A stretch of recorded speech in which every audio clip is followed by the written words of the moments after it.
I'm going to go ahead and make the bird first. So I'm starting out with a block here. These are bottle stopper blanks, so it's 1.5 by 1.5 and 2.5 inches long. And I'm just going to go ahead and get the corners knocked off with a skew chisel and then start shaping it. So Bob emailed me a bunch of pictures of different birds he has been working on lately. He's been doing a bunch of just random birds, and they did some penguins, and he did the hummingbird, and Robin loves hummingbirds, so she fell in love with it. So we're going to do that for this project. And the hummingbird is in 2 pieces. You do the body and then the head. And I wanted to let you know too, Bob got the idea from Colwyn. He did a great video on it. It looked like it was about 6-7 months ago, and it was a really cool project. And Robin loves hummingbirds, so I thought I would give it a try. I've never done one like this before.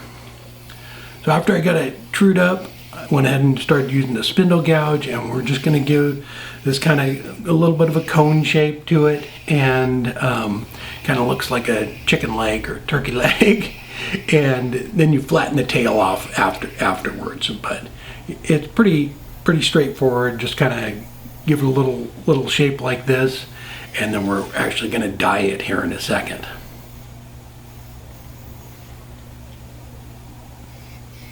So I'm using the I believe it's Transfast dyes. And yeah, Transfast dyes, and so you just mix it up with water. So Robin really likes the blending colors, so what we're going to do is do a green on the bottom and then a blue kind of over the top of it to kind of give it like a teal look.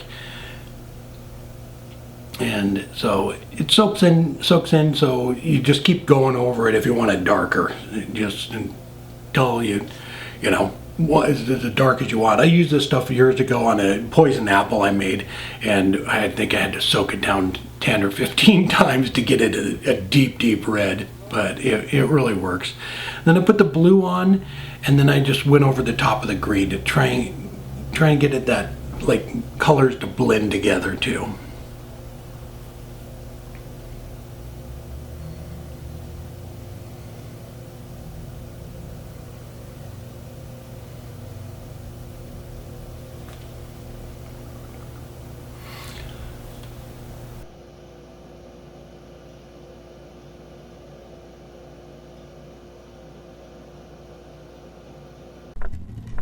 Help support the companies that support our community.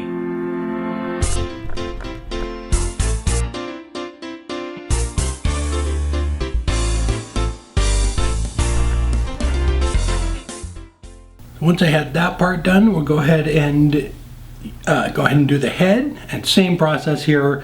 Used a skew and brought this down, and I brought this one down just quite a bit more. The head's going to be smaller than the body. And then I'll switch over to spindle gouge and start shaping it.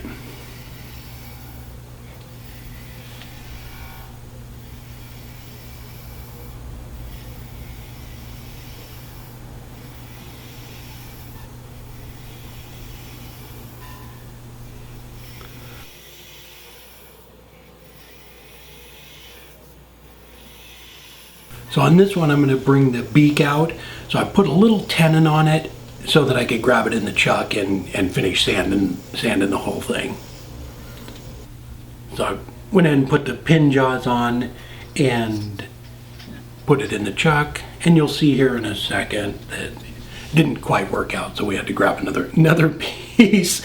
It snaps off on me here, but same process here. Just kind of give it the little hummingbird head shape with the long beak.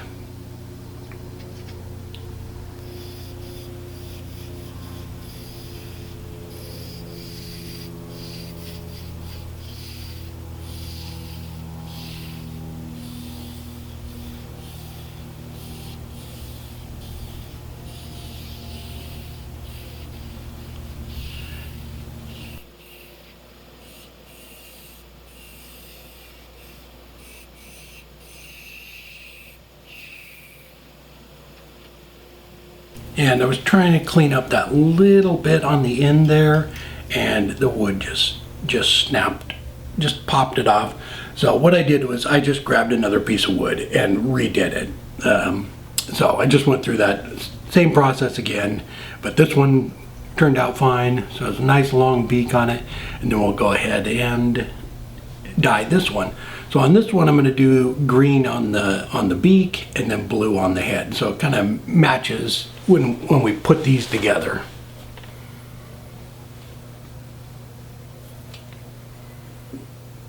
And the same process with this. I did the green first, put the blue on, and then went over the green a little bit to give it that trying to get that little bit of a teal look.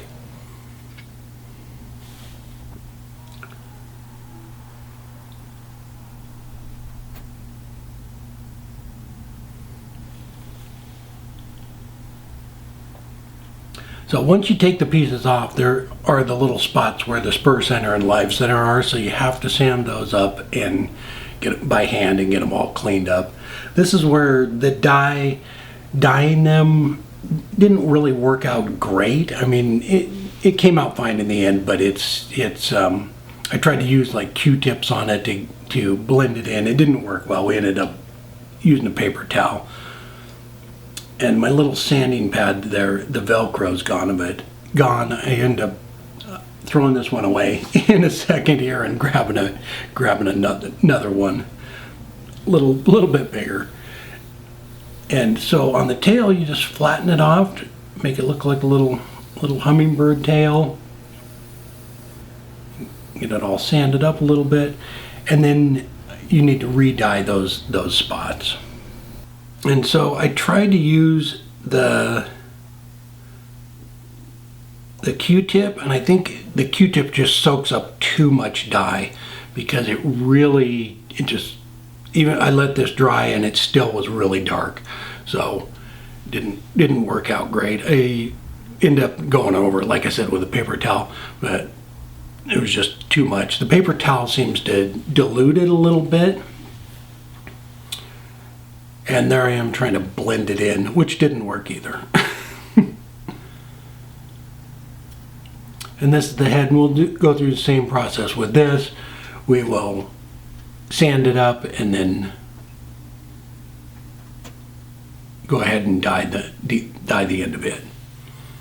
So we got some things coming up next week, and we're pretty swamped.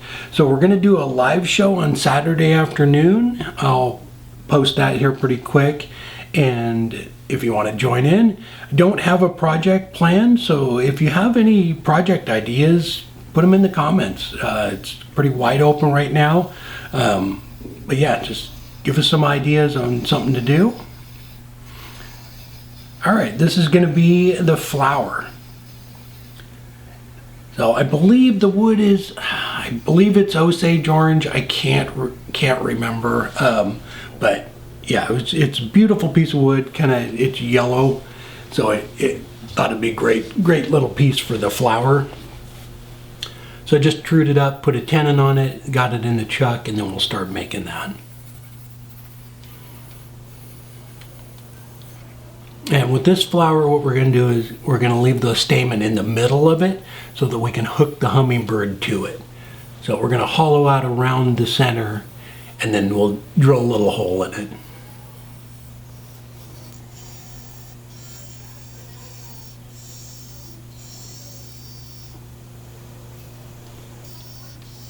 And for this part right here, I'm just using the #1 hollower and the lathe speeds at 3000.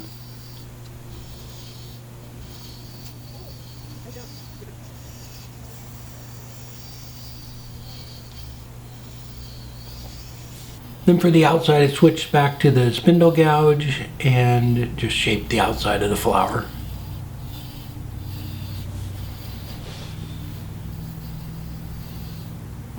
I stop the lathe every once in a while just to check the wall thickness, try and make it fairly thin.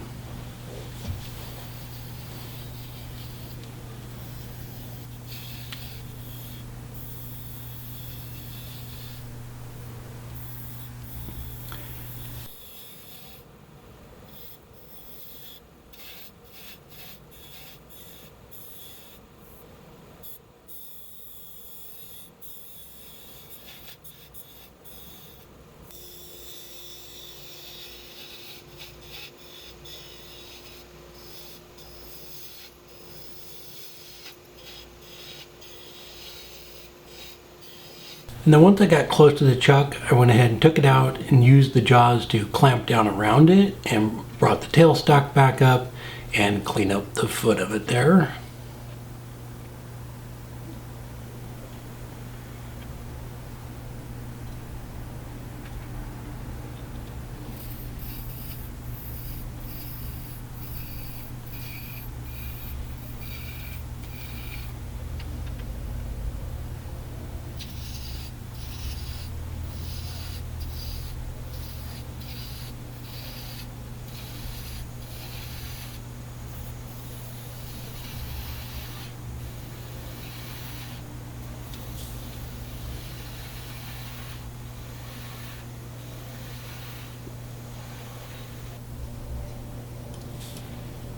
There we go, the flower's all done. You can see the stamen there in the middle.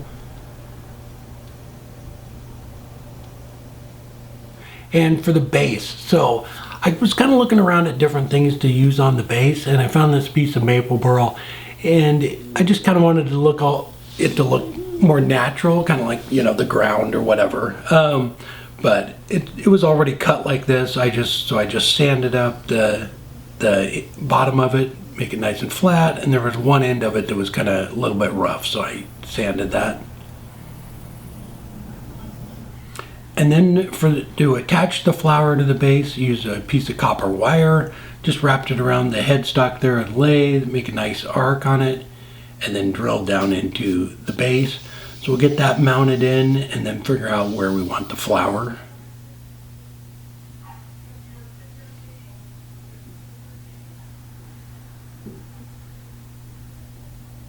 And I picked a drill bit that was a little bit small so that it stays in there nice and tight.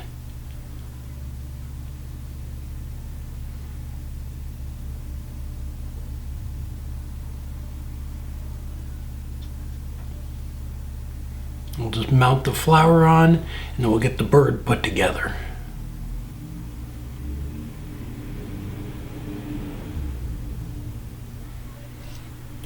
So we just, with the bird, just kind of held the head up there and found out exactly where we, you know, what looked good. And then Robin took a pencil and marked it. And then, so I'm just drilling the hole in, and we'll just use a little dowel here. Actually, it's a skewer. So I buy these large skewers every once in a while. I'll buy a package of them, and they work perfect for putting little things like this together. They're for cooking or, you know, barbecuing or whatever, but they're actually a lot larger than the, you know, than the little skinny ones you could get, and they work great for stuff like this.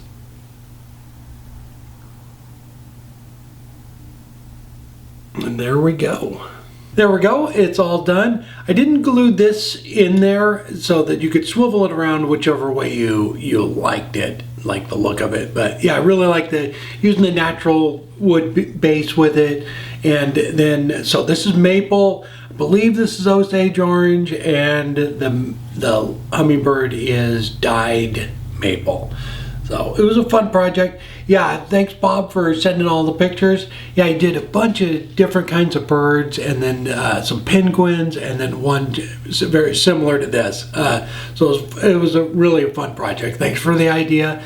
Yeah, so like I said earlier in the video, we're going to do a live on next Saturday. So if you have any ideas, please leave them below in the comments. We'll look through all of them and pick one, and that's what we'll do for the live. All right, hope everybody has a great week. Take care.